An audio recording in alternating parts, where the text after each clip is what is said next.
John Cena squashed. A great night for people named Stephanie. And whatever happened at AEW All Out? I don't know. I'm only halfway through. There was too much wrestling yesterday. If you won't stop counter-programming each other for the sake of the wrestling business, WWE and AEW, at least do it for the poor content creators. Just run shows on different days. I'm Ollie Davis. And I'm Luke Owen. I'll be with you in a little bit. Okay, and this is my review of WWE WrestlePalooza. And my review of AEW All Out 2025. In 10 minutes, I guess. I don't know. There's never been this many pay-per-views at the same time.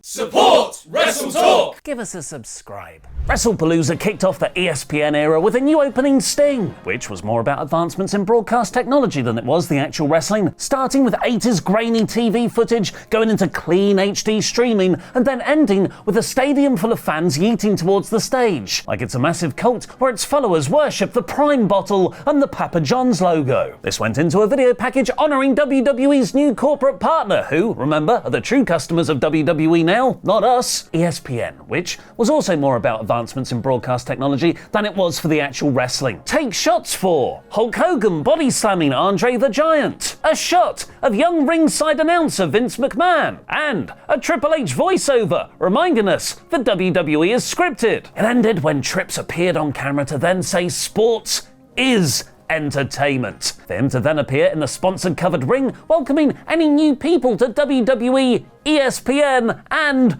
WrestlePalooza, providing they had the correct kind of streaming subscription. It's what we do. WrestlePalooza had a lot of hype going in. TKO executives promoted it as big as WrestleMania, because they'd sold the actual WrestleMania to Saudi Arabia. Triple H himself told us to expect lots of surprises. And the show opened on one right away as Pat McAfee turned up to join Michael Cole and Wade Barrett on commentary. But only, weirdly, for half the show. But the far bigger surprise is us all being surprised that Brock Lesnar squashed John Cena. If Brock's not the main event, he'll open the show so he can fly home early. That was a smart decision here, because if the show did end on this match, everyone would be super pissed off. Cena got a mega pop for his entrance as always, complete with a rather nightmarish swarm of tiny Cena homunculi. And then we got another surprise, as Paul Heyman's voice awesomely interrupted Alicia Taylor's for Brock's ring introduction. Heyman's appearance brought up so many questions. Has Heyman now reunited long-term with Lesnar? Now he's ditched Roman? Is Brock joining The Vision? How does Bron Breakker feel about his mentor idol going back to Lesnar? I don't know any of the answers because Heyman disappeared right after, implying it was just a spot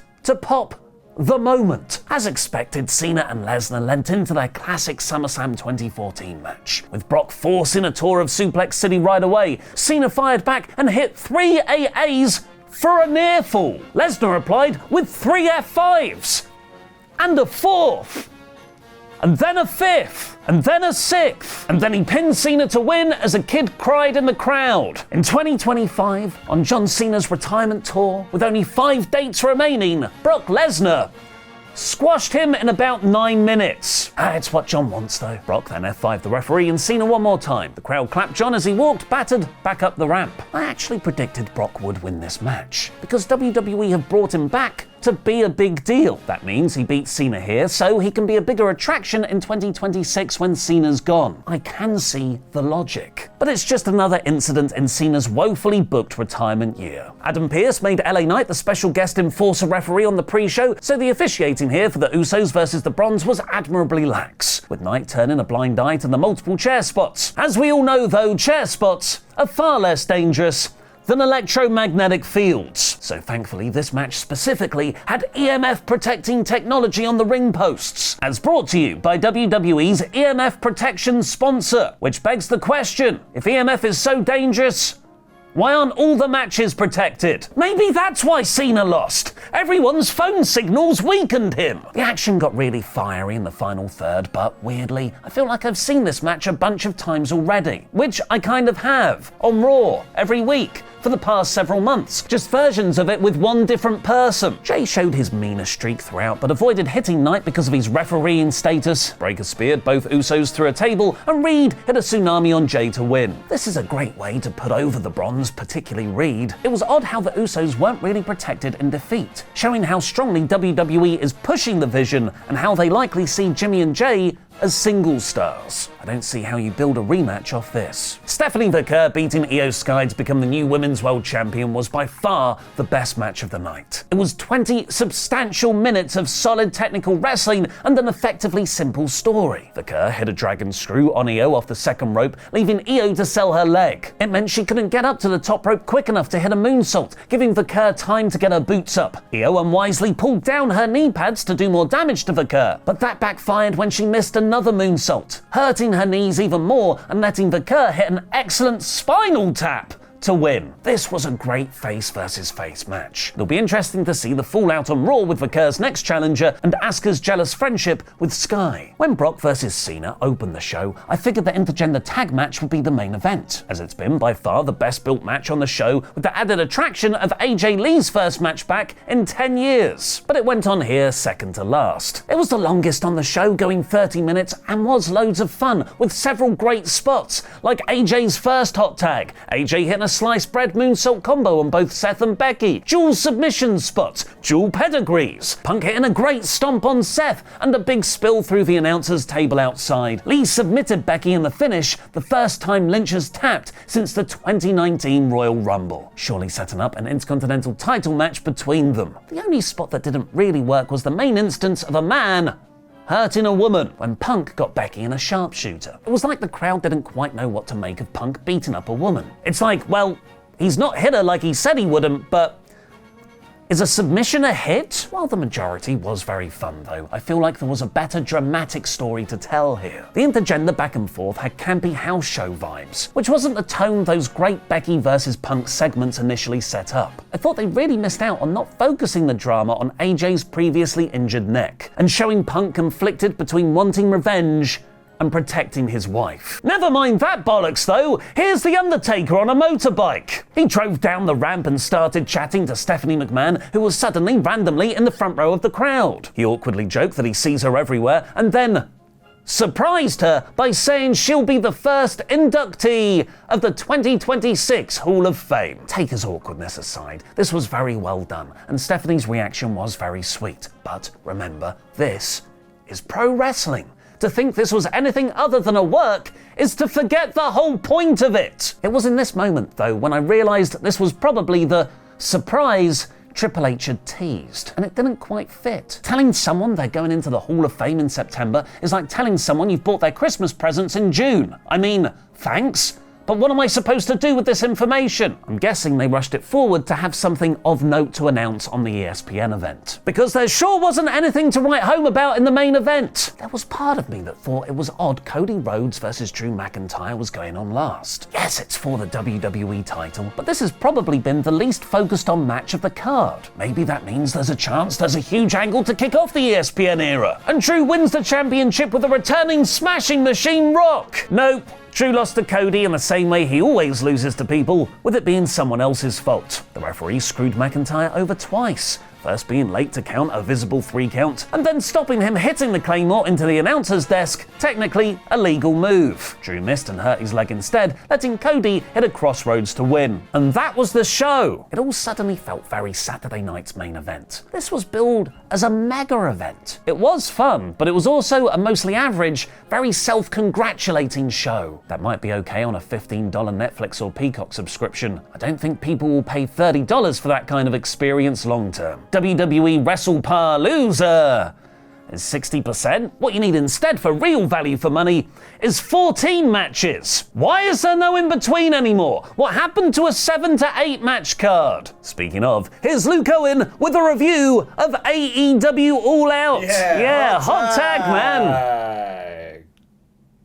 What's that? I'm so ill. Blimey, that's just so weird. Anyway, it's time for my review of AEW All Out for as long as the rest of the runtime of this video, I guess. The Ops beat the Workhorsemen, Daniel Garcia beat Katsuyori Shibata, where the newest member of the Death Riders got some great heel heat during his entrance, Kyle O'Reilly, Roderick Strong and Hologram beat the Frat House, and Willow Nightingale, Mina Shirakawa, Queen Aminata and Harley Cameron beat Megan Bayne, Penelope Ford and 2/3 of the Triangle of Madness at the Tailgate Brawl, which was a great plunder match to get the crowd hyped up on the kickoff show. Not that that heat transferred into the main show for some of the matches. Now, I don't want to be too harsh on the Canadian crowd here, as the UK crowd got the same criticisms at Forbidden Door, where fans watching at home claimed that the crowd were quiet and not reacting to much. However, I was there at Forbidden Door, and the crowd felt hot all night in the actual building, so maybe this is more miking issues in some cases rather than the crowd itself, because at times they did not feel like the usual on-fire Canadian crowd that we're used to. For example, the reactions for Cope and Christian, while big, did not feel as big as I was expecting for two Canadian heroes having their first match on Canadian soil in more than 2 decades. Before the match though, they ran into Chex Notes, Wendell Clark, I'm gonna guess hockey, and also Bubbles from Trailer Park Boys, who busted out his Green Bastard character. Not an odd way to start the match, but you do you. The match itself, where CNC Music Factory took on FTR, was very good, if a little overbooked in the finish. Story was that while FTR are the better tag team in terms of recent experience, it wasn't a match in the end for the overall experience of Cope and Christian. Cope did a shout out to John Cena during the match, which was very nice, and Beth Phoenix made her AEW debut to stop interference by Stokely. That should have led to the finish there, but instead, they did a few more minutes of near falls, and by near falls, I mean Cope kicking out of a ring bell shot, a spike pile driver, and a shadow machine, and then, after taking another shadow machine, hitting a spear out of nowhere for the win. Mother Wayne and Nick distracted after the match, which allowed FTR to hit Cage and Beth Phoenix with spike pile drivers while Cope was handcuffed to the rings. I dunno, lads. Cope kicked out of one of those, and he'd been hit with a bunch of other moves as well.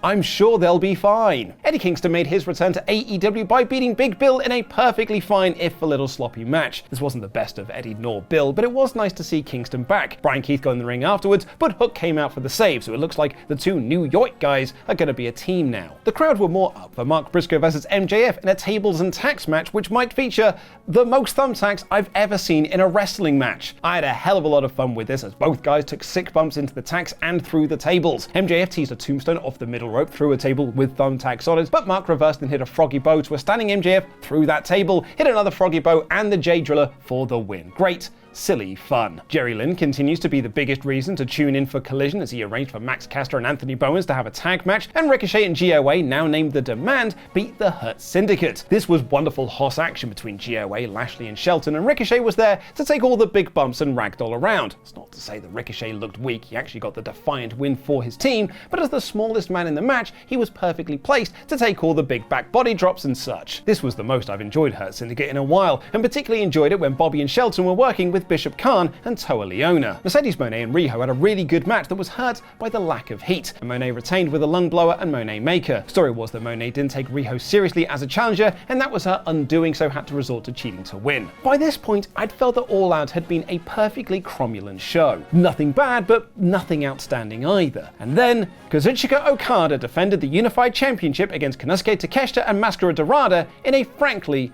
excellent match. It was one of those 3 ways where one of the guys out of the ring and the other 2 have a singles match, and for the large majority of that, Dorada was one half of the guys in the ring. This was because, like the Offspring instructed, they had to keep Okada and Takeshita separated until it was time for them to lock up, and when they did, it was awesome. But man, like I was on Dynamite, I was blown away by Mascara Dorada. He was exceptional, at one point hitting a double Hurricane Rana off the middle rope, as well as doing a bunch of dives without ever seemingly looking tired. Okada got the win, predictably by pinning Dorada, as the singles match between Okada and Takeshita continues to be teased. Easily the match of the night up until this point. It was actually a jolt the show needed, and that fire did not burn out for the rest of All Out, as Jon Moxley then beat Darby Allin in a brilliantly violent coffin match. You know the drill by now, loads of blood, gore, and gnarly bumps by Darby Allin in both senses of the word, as in the Darby bumps were hard to watch, but also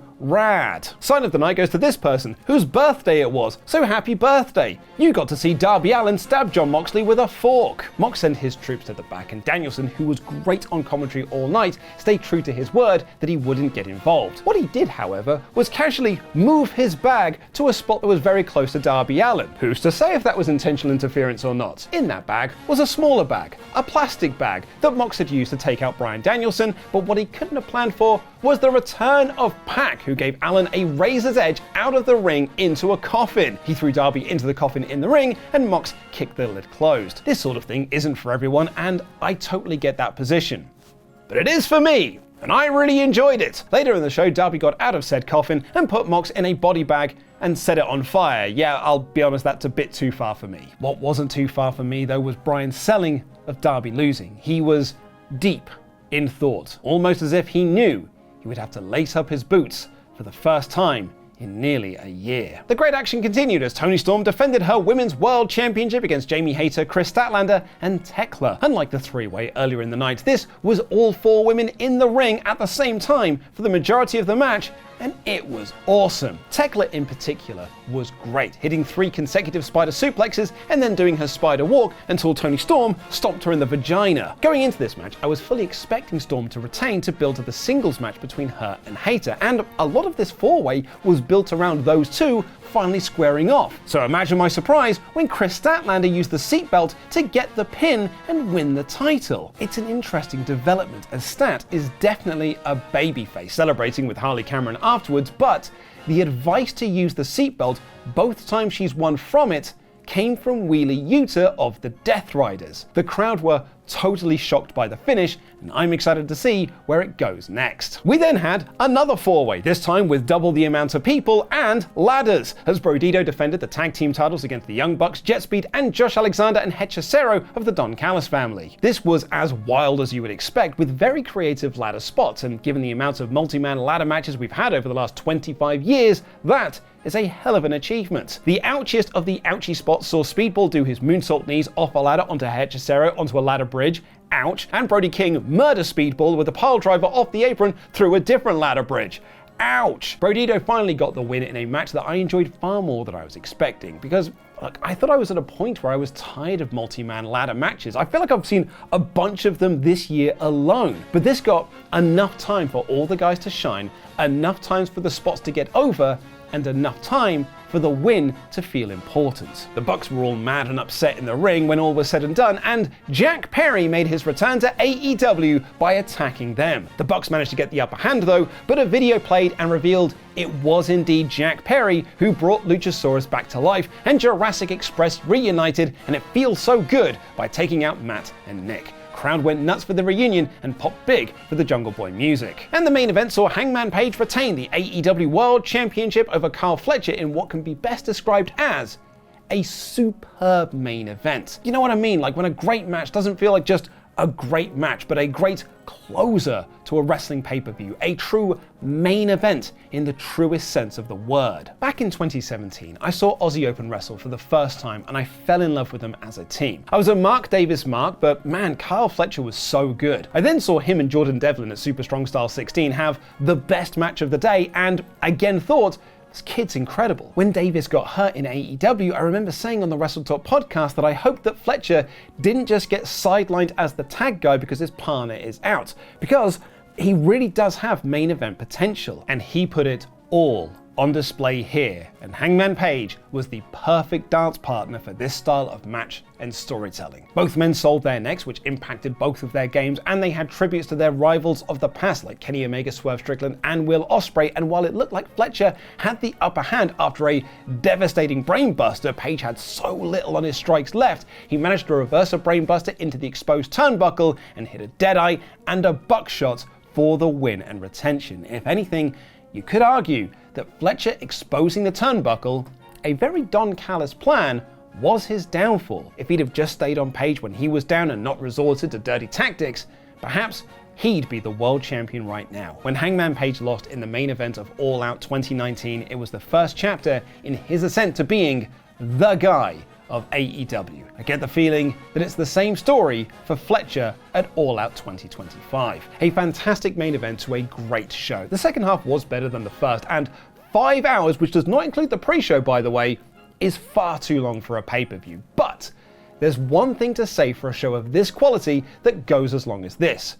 You certainly got your money's worth. Brock may have squashed John Cena at WrestlePalooza, but does he actually add anything to WWE at the moment? Holly and I discussed this and more in the latest WrestleTalk podcast, which you can watch by clicking the video on screen.